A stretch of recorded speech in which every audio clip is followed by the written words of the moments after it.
You the one who writes the songs?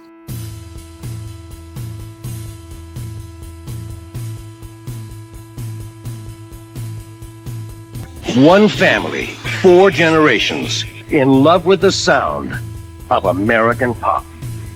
Ralph Bakshi, the creator of Fritz the Cat and Lord of the Rings, now takes modern animation a quantum leap forward.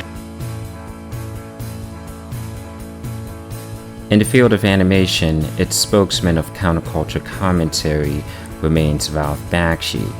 And while the 70s would be his career breakthrough, it would be at the dawn of 1981 when he would deliver his most ambitious work of commentary and celebration that, true to Vincent Canby's New York Times review, looked like no animated film ever made. Rewinding the clock 8 decades back to show the evolution of a society and using its 4 main characters to show the dichotomy between that society's adversities and tribulation, but also its determination and what Bakshi would consider its greatest achievement, its music. The manly grace is not the Our love is here to stay.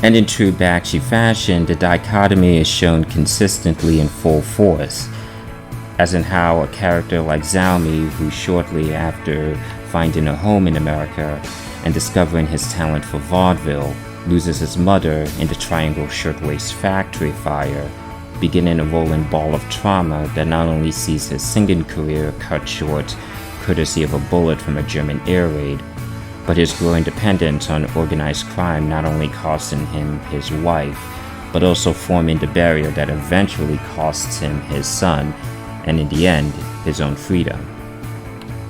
And understandably, the story's repetition of the polarity between the trauma of pursuing the American dream, while also tributing the music that was a byproduct of that hardship, is a lot to ask out of an audience.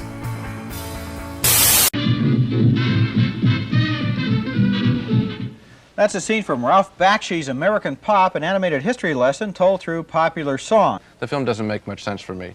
The whole movie, in fact, never really worked for me. I think the movie attempts much too much by trying to cover the whole 20th century of music and its musicians. The characters, with maybe one exception, aren't appealing. And just as I was getting involved with a single character, he was replaced by another one. So a disappointment for me. But Bakshi's success in creating a compelling story is not only in how well each character exemplifies the turmoil of their time, but also how the baggage of one generation cultivates the journey of its successor.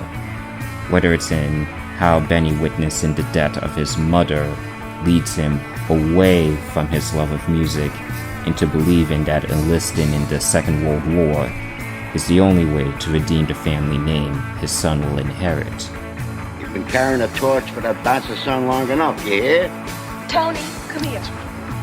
Or how Tony, contending with a mother perpetually mourning the father he never knew, eventually drives his poetry and himself away from her and further into counterculture recklessness, and as the consequences keep piling up.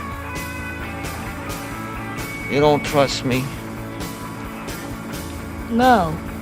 Then why'd you stay with me? Why the hell do you think? In the end, the only thing he has left to give is his absence. Did he tell you anything else? No. Yeah. He said to say goodbye.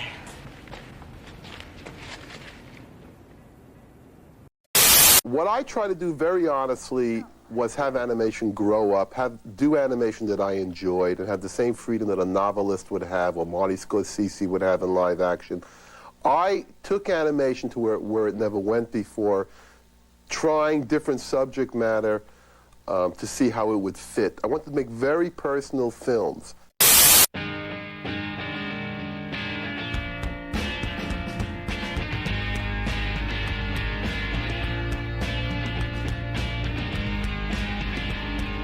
And that leaves us with Pete, who not only embodies his ancestors' love of music, but also the hope and dedication they personified.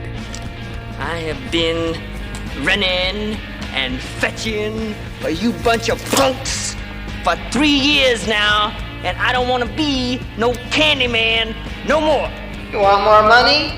It's not the money, man. I want you to play one of my songs. A hope that not only does Pete wear on his sleeves, but in the end, a hope that is fulfilled.